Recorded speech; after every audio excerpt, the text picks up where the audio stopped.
السلام على سید المرسلین و خاتم النبیین سیدنا و مولانا محمد وعلى آلہ واصحابہ اجمعین اما بعد فاعوذ باللہ من الشیطان الرجیم بسم اللہ الرحمن الرحیم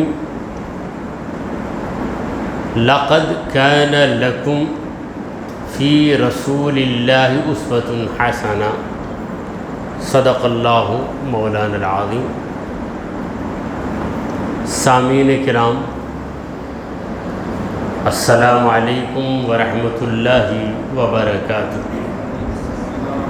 اللہ رب العزت جل وعلا کی ہم پر بے پناہ مہربانی ہے کہ اس نے ہمیں آقائے نامدار احمد مختار مدنی تاجدار دونوں جہاں کے سردار حضرت محمد مصطفیٰ رسول خدا صلی اللہ تعالی علیہ وآلہ وسلم کی بابرکت امت میں پیدا فرمائے۔ سامعین کرام، ماہ رمضان اور اس کے بعد ماہ شوال کے اتنے دنوں کے بعد دوبارہ اللہ تعالیٰ نے ہمیں توفیق عطا فرمائی کہ ہم اس کے پیارے رسول صلی اللہ علیہ وسلم کی پیاری پیاری حدیثیں سننے کے لیے سنانے کے لیے یہاں پر حاضر ہوئے۔ حضرات گرامی، ایک حدیث آپ کے سامنے عرض کروں، مشکات کی حدیث ہے جسے امام ترمذی نے روایت کیا۔ عن عبداللہ بن عمر قال قال سمعت النبی صلی اللہ علیہ وسلم یقول، حضرت عبداللہ بن عمر رضی اللہ عنہ سے روایت ہے، وہ کہتے ہیں کہ میں نے نبی کریم صلی اللہ علیہ وسلم کو یہ فرماتے ہوئے سنا، اذا مات احدکم فلا تحبسوا، جب تم میں سے کسی کی موت ہو جائے تو اسے گرفتار کر کے نہ رکھو، واسرعوا به الی قبرہ، اور جلد سے جلد اسے اس کی خبر کی طرف لے جاؤ، وَلْيُقْرَأْ عِنْدَ رَأْسِهِ فاتحۃ البقرہ، میت کے سرہانے سورہ بقرہ کی ابتدائی آیتیں پڑھی جائیں،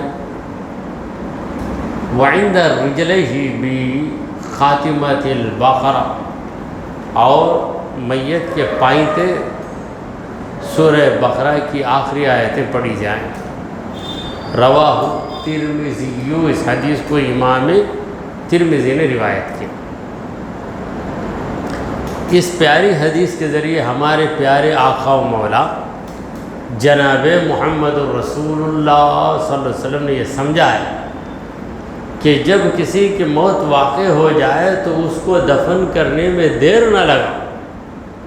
اگر تم دفن کرنے میں دیر لگاتے ہو تو اتنی دیر گویا تم اسے گرفتار کر کے اپنے پاس رکھتے ہو، حالانکہ اس کا ٹھکانہ، اس کی منزل، اس کا گھر موت کے بعد اس کی خبر ہے، اسے اس کے گھر میں جلد سے جلد پہنچا دو۔ تمہارے گھر میں رکھو گے تو کیا فائدہ؟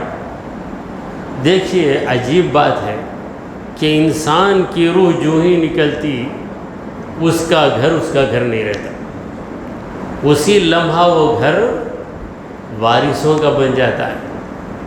امام اعظم ابو حنیفہ رحمۃ اللہ علیہ کے دور میں ایک شخص اپنی بیوی کو یہ کہہ کر گیا کہ اگر تو تیرے باپ کے گھر میں قدم رکھے گی تو تجھ پر 3 طلاق واقع ہو جائے، تو اس طلاق کو کہتے ہیں طلاق معلق، یعنی طلاق کو کسی شرط کے ساتھ جوڑ دینا۔ اب کہہ کر وہ شخص چلا گیا دور دراز علاقے میں، اور وہ دور تو موبائل کا تھا نہیں، ٹیلی فون کا تھا نہیں، وہ تو چلا گیا، اچانک اس عورت کے باپ کا انتقال ہو گیا۔ اب وہ عورت اپنے باپ کا دیدار کیسے کرے گی؟ دیدار کرنا ہے تو باپ کے گھر جانا ہے، کیونکہ اس کی لاش کو اس کے گھر میں رکھا گیا ہے، تو گھر میں جا کر ہی اس کا دیدار کر سکتی ہے۔ اگر گھر میں جائے گی تو شوہر نے کہا کہ تو تیرے باپ کے گھر میں قدم رکھے گی تو تجھ پر 3 طلاق اب کرے گی کیا؟ ایک طرف دل تڑپ رہا ہے کہ میں ابا کا دیدار کر لوں، آخری دیدار کر لوں، دوسری طرف یہ بھی ڈر ہے کہ اگر گھر میں قدم رکھ دوں گی تو مجھ پر 3 طلاق پڑ جائیں گی اور پھر میں اپنے شوہر کے ساتھ زندگی نہیں گزار سکتی۔ تو اس زمانے میں عورتیں بھی شریعت کا اتنا لحاظ رکھتی تھی، مگر آج کے دور میں یہ بات بہت عام ہو گئی ہے کہ مرد کئی بار طلاق دیتا ہے، پھر اسی عورت کے ساتھ زندگی بھی گزارتا ہے۔ تو یہ مسئلہ بہت پیچیدہ ہو گیا۔ بالآخر امام ابو حنیفہ رحمۃ اللہ علیہ کی خدمت میں مسئلہ حاضر ہوا کہ ایک عورت ہے، اس کے باپ کا انتقال ہو گیا، وہ باپ کے دیدار کے لیے اپنے باپ کے گھر جانا چاہتی ہے، مگر اس کا شوہر ایک کنڈیشن لگا دیا ہے کہ اگر تو تیرے باپ کے گھر میں قدم رکھے گی تو تجھ پر 3 طلاق پڑ جائے گی۔ اب وہ عورت کرے گی کیا؟ تو امام اعظم ابو حنیفہ رحمۃ اللہ علیہ نے کہا کہ وہ سکون کے ساتھ اپنے باپ کے گھر جائے اور اپنے باپ کا دیدار کر کے آئے، کیونکہ اب وہ جو گھر ہے اس کے باپ کا گھر نہیں رہا، باپ کے وارثوں کا گھر بن گیا، ملکیت بدل گئی۔ اس کے شوہر کی شرط کیا ہے، کنڈیشن کیا ہے؟ باپ کے گھر جائے گی تو اب باپ کا گھر ہی نہیں، وارثوں کا گھر ہو گیا۔ اور اس نے یہ نہیں کہا تھا کہ باپ کے وارث کے گھر کو جائے گی تو طلاق ہوگی۔ تو مسئلہ بڑی آسانی سے ختم ہو گیا۔ تو ایسے کئی مسائل ہیں امام اعظم ابو حنیفہ رحمۃ اللہ علیہ کے دور میں ہوئے۔ ایک شخص نے اپنی بیوی سے کہا کہ جب تک تو بات نہیں کرے گی میں تجھ سے بات نہیں کروں، قسم کھا لیا۔ اب پریشان، پھر عورت نے بھی کہا کہ جب تک تو بات نہیں کرے گا میں تجھ سے بات نہیں کروں گا۔ تو دونوں پریشان تھے۔ مرد نے بیوی سے کہا جب تک تو بات نہیں کرے گی میں تجھ سے بات نہیں کروں گا، قسم خدا کی۔ عورت نے بھی فوراً کہا کہ جب تک تو بات نہیں کرے گا قسم خدا کی میں تجھ سے بات نہیں کروں گا۔ اب یہ دونوں کیسے ایک دوسرے سے بات کریں گے؟ قسم توڑنا ہے یا کیا کرنا ہے؟ تو امام اعظم نے کہا کہ کیا اس کا شوہر اس سے بات کرنا چاہتا ہے؟ لوگوں نے کہا کہ وہ اپنی بیوی سے بات کرنا چاہتا ہے۔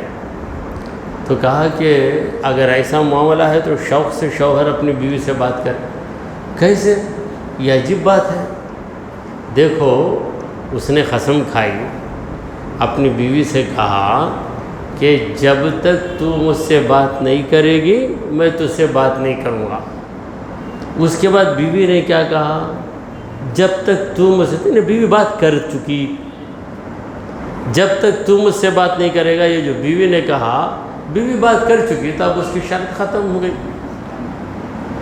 اب بیوی کی شرط پہ قائم رہنا ہے تو اسے بات کر لینا ہے، معاملہ ختم ہو گیا۔ تو ہمارے امام اعظم ابو حنیفہ رحمۃ اللہ علیہ ایسے ذکی، ایسی فراست اللہ تبارک و تعالیٰ نے انہیں عطا کی تھی۔ تو یہ جو حدیث میں نے آپ کے سامنے سنائی ہے اس میں نبی کریم صلی اللہ علیہ وسلم نے فرمایا کہ جب کسی کی موت واقع ہو جائے تو جلد از جلد اس کے دفن کی کارروائی کرو، پھر دفن کر دینے کے بعد وَلْيُقْرَأْ عِنْدَ رَأْسِهِ، اس کے سر کے پاس کھڑے ہو کر. اب میت کے سر کے پاس کا مطلب میت کی جو خبر ہے، خبر میں دو طرف ہوتے ہیں، ایک سر کا کنارہ ایک پیر کا کنارہ. اسے کہتے ہیں سرہانے، اسے کہتے ہیں پائنتی. تو سرہانے کھڑے ہو کر سورہ بقرہ کا فاتحہ پڑھو. سورہ بقرہ کا فاتحہ کا مطلب سورہ بقرہ کی ابتدائی آیت ہے. تو ہر بڑے سورے کا ایک فاتحہ ہے، ایک خاتمہ ہے.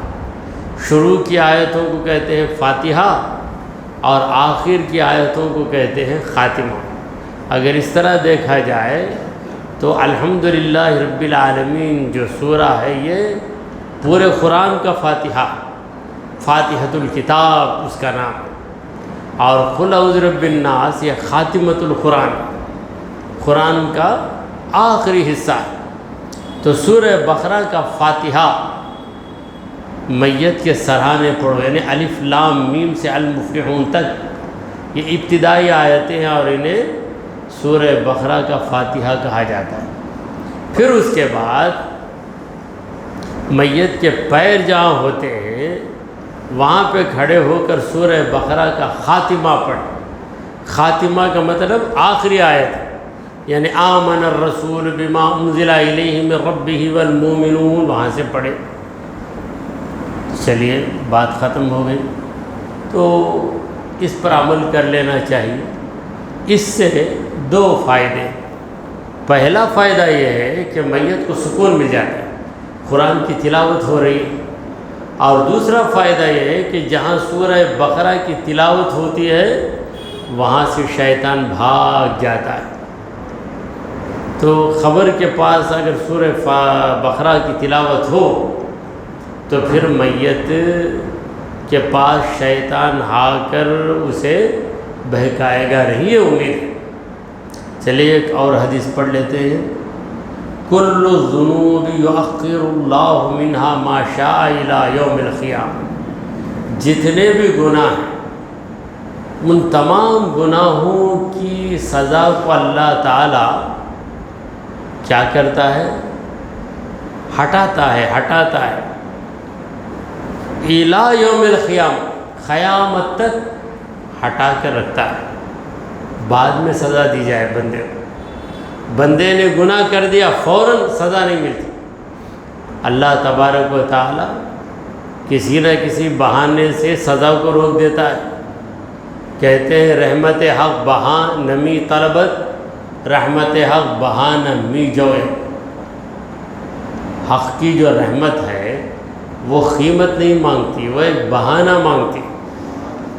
کسی نہ کسی بہانے سے بندے کی مغفرت ہو جائے. تو جتنے بھی گناہ تم کرو گے اللہ تعالیٰ اس کی سزا کو ہٹا کے رکھے گا. الا عقوق الوالدین، مگر یہ گناہ ایسا ہے جس کی سزا خدا ہٹاتا نہیں، فوراً دیتا ہے. وہ کیا گناہ ہے؟ عقوق الوالدین، ماں باپ کی نافرمانی، ماں باپ کا دل توڑنا، ماں باپ کی بات کو ٹال دینا، ماں باپ کچھ کہے تو اس کے خلاف کرنا، باپ کے بارے میں کہنا وہ کیا بولیں گے میں کیا کروں، ماں کے بارے میں کہنا کہ بولتے رہنا ان کی عادت ہے. تو ماں باپ کی نافرمانی کرنے کا جرم ایسا ہے کہ اسے اللہ تبارک و تعالی مہلت نہیں دیتا. فَإِنَّهُ يُعَجِّلُهُ لِصَاحِبِهِ فِي الدُّنْيَا، اللہ تبارک و تعالی اس کی سزا دنیا ہی میں اسے دے دیتا ہے.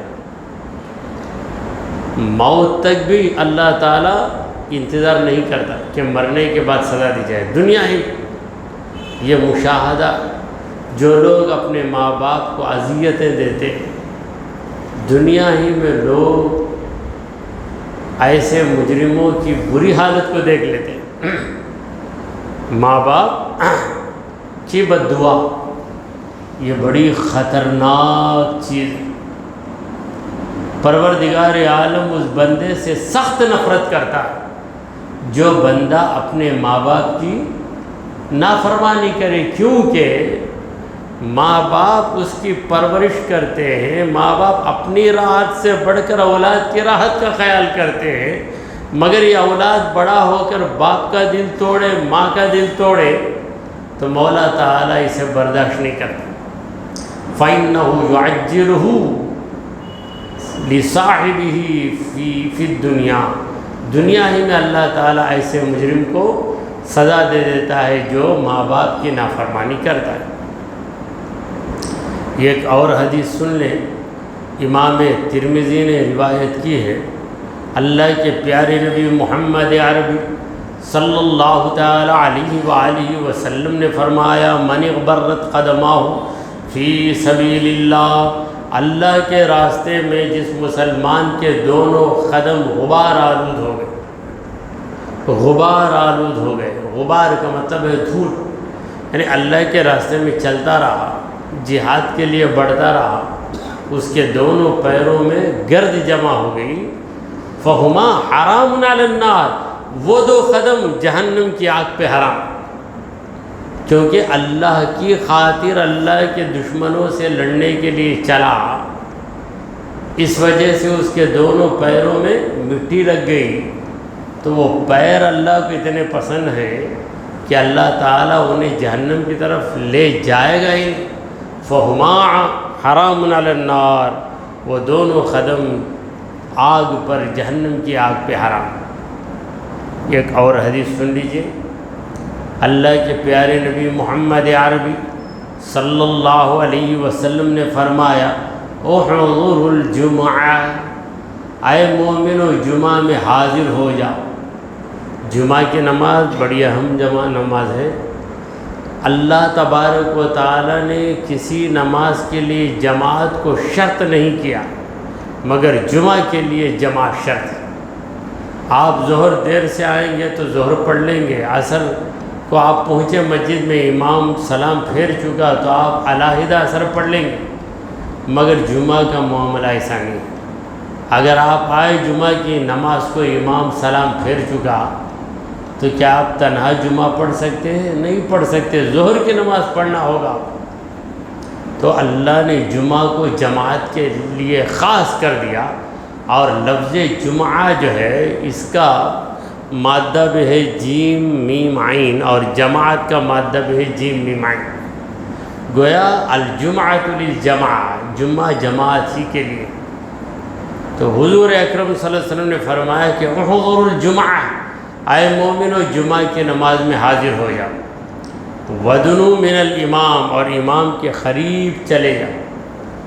بعض لوگوں کی عادت ہے کہ مسجد خالی رہے گی، اس کے باوجود آخری صف میں بیٹھیں گے، تو رسول کریم صلی اللہ علیہ وسلم نے کہا کہ جمعہ میں حاضر رہو اور امام کے قریب رہو، فَإِنَّ الرَّجُلَ لَيَكُونُ مِنْ أَهْلِ الْجَنَّةِ، اس لیے کہ کوئی شخص جنتی رہتا ہے، جنت میں جانے کے قابل بن جاتا ہے، فَيَتَأَخَّرُ عَنِ الْجُمْعَةِ، مگر یہ جمعہ میں دیری لگاتا، نماز کے دوران جاتا یا دوسری رکعت میں شامل ہوتا، اس طرح جمعہ کی نماز سے پیچھے لیتا ہے، فَيُؤَخَّرُ عَنِ الْجُمْعَةِ وَإِنَّهُ لَمِنْ أَهْلِهَا، تو ایسے شخص کو عن الجنہ، جنت سے دور کر دیا جاتا ہے۔ جو جمعہ سے دور ہوا وہ جنت سے دور ہو گئے، حالانکہ وہ جنت میں جانے کے قابل رہتا ہے، جنت میں جانے کے قابل رہتا ہے، جمعہ کی نماز کی ادائیگی میں دیر کرنے کی وجہ سے اس پر ایسی نحوست پڑ جاتی ہے کہ اسے جنت سے دور کر دیا جاتا ہے۔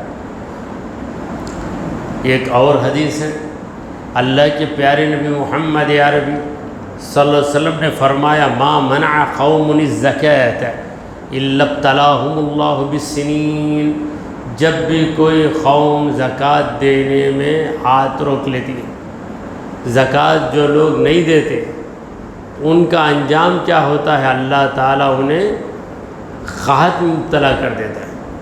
اگر تم زکوٰۃ دینے میں کوتاہی کرو تو پھر قحط آ جاتا ہے، قحط آ جائے تو تمہارے پیسے تمہارا کچھ ساتھ نہیں دے سکتے۔